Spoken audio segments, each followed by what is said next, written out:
ভারতের মর্মান্তিক air India বিমান দুর্ঘটনার ১ বছর পার হয়েছে। এখনও কোনো চূড়ান্ত তদন্ত প্রতিবেদন পেশ করেনি দায়িত্বে থাকা aircraft accident investigation bureau AIB. রয়টার্সের সূত্র অনুযায়ী প্রতিষ্ঠানটি এখনও বিমানের ইঞ্জিন বিশ্লেষণ সম্পূর্ণ করতে পারেনি। তবে আন্তর্জাতিক নিয়ম অনুযায়ী তদন্ত শেষ না হলেও একটি অন্তর্বর্তী প্রতিবেদন পেশ করা বাধ্যতামূলক। এদিকে তদন্ত প্রতিবেদনের জন্য অপেক্ষা করছে দুর্ঘটনায় নিহত স্বজনেরা। গত বছর ১২ জুন ভারতের আহমেদাবাদ থেকে লন্ডনের উদ্দেশ্যে যাত্রা করার কয়েক সেকেন্ডের মধ্যেই একটি মেডিকেল হোস্টেলের উপর আছড়ে পড়ে ইন্ডিয়ার ফ্লাইট AI-171।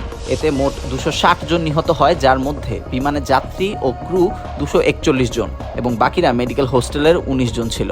গত বছর এই ঘটনার একটি অন্তর্বর্তী তদন্ত রিপোর্ট প্রকাশ করেছিলেন সংশ্লিষ্ট কর্তৃপক্ষ।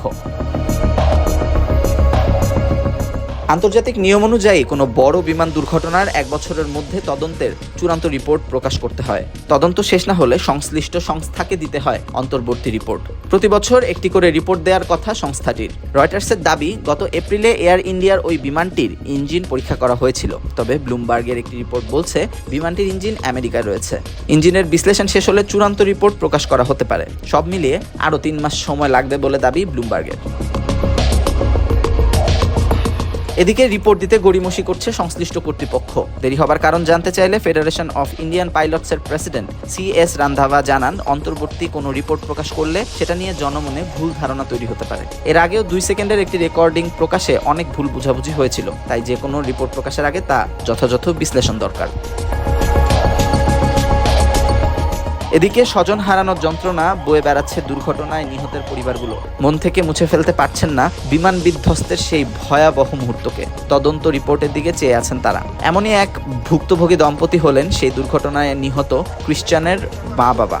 এই ১ বছরে এমন কোনো দিন যায়নি যে ছেলেকে তাদের মনে পড়েনি। ছেলেকে ছাড়া জীবন কিভাবে কাটাবে জানা নেই তাদের। সন্তান হারানোর ক্ষতিপূরণ হয় না, তাই তারা তদন্ত রিপোর্টের অপেক্ষা করছেন। এই দুর্ঘটনার জন্য যারা দায়ী তাদের শাস্তি চান ক্রিশ্চিয়ান দম্পতি। গত অক্টোবর থেকে নিহতদের পরিবারকে ক্ষতিপূরণ দেওয়ার কাজ শুরু করেছে এয়ার ইন্ডিয়া। তবে তদন্ত শেষ না হওয়া পর্যন্ত অনেকেই ক্ষতিপূরণের অর্থ নিতে চাচ্ছেন না। এয়ার ইন্ডিয়ায় গাফেলতি ছিল কিনা তা জানতে এখনও অপেক্ষা করে আছেন তারা। প্রতিষ্ঠানটি জানায়, ক্ষতিপূরণ নেওয়ার বিষয়ে কাউকে কোনো চাপ দেওয়া হচ্ছে না। যে কোনো সময় ক্ষতিপূরণের অর্থ নেওয়া যাবে বলে জানায় বিমান সংস্থাটি।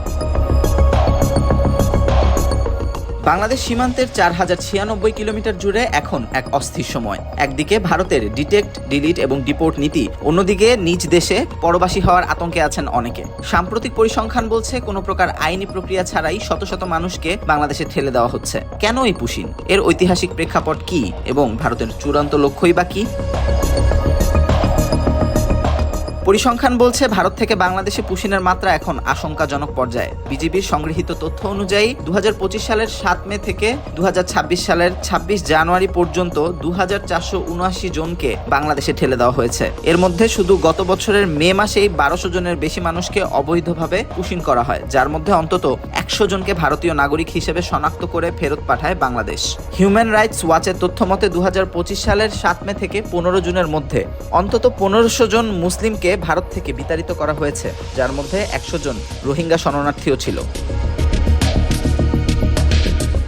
সীমান্তে বিজিবির তৎপরতায় অনেক পুশিন চেষ্টাই নস্যাৎ হচ্ছে। এবছরের ৩১ মে বেনাপোলের সাদিপুর সীমান্তে বিএসএফ কাঁটাতারের গেট খুলে ১৩ জন নারী, শিশু ও পুরুষকে ঠেলে দেওয়ার চেষ্টা করলে বিজিবি তা রুখে দেয়। বর্তমান এই সংকটের ভয়াবহতা বোঝা যায় পশ্চিমবঙ্গের অস্থায়ী ডিটেনশন সেন্টারগুলোর চিত্র দেখে।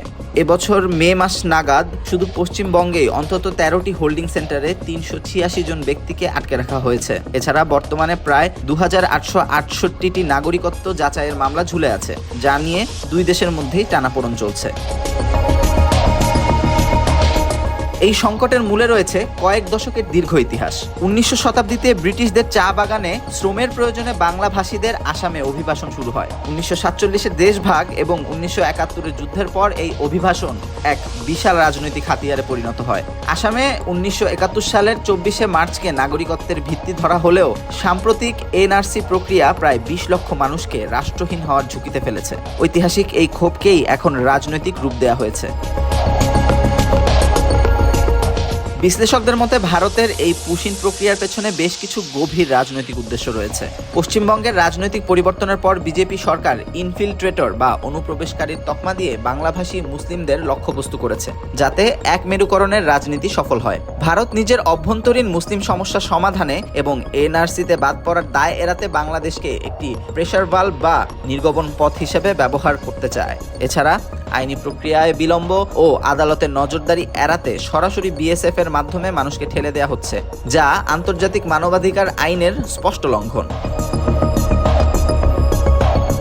এই উত্তপ্ত পরিস্থিতির মধ্যেই দিল্লিতে চলছে 57তম বিজিবি বিএসএফ মহাপরিচালক পর্যায়ের সম্মেলন। বাংলাদেশের পক্ষ থেকে 15 সদস্যের প্রতিনিধি দল এই বৈঠকে পুশিন এবং সীমান্ত হত্যার মতো স্পর্শকাতর বিষয়গুলো নিয়ে আলোচনা করছে। কিন্তু ভারতের ডিটেক্ট, ডিলিট এবং ডিপোর্ট স্লোগান যখন সক্রিয় নীতিতে পরিণত হয়েছে, তখন আলোচনার মাধ্যমে কতটা সমাধান আসবে তা নিয়ে সংশয় রয়ে যায়। সীমান্তের এই মানবসৃষ্ট সংকট কেবল দ্বিপাক্ষিক সম্পর্কের অবনতি ঘটাচ্ছে না, বরং হাজার হাজার মানুষের জীবনকে ঠেলে দিচ্ছে চরম অনিশ্চয়তায়। কূটনৈতিক সমাধান না মিললে এই পুশিন ইস্যু দক্ষিণ এশিয়ার স্থিতিশীলতার জন্য বড় চ্যালেঞ্জ হয়ে দাঁড়াতে পারে।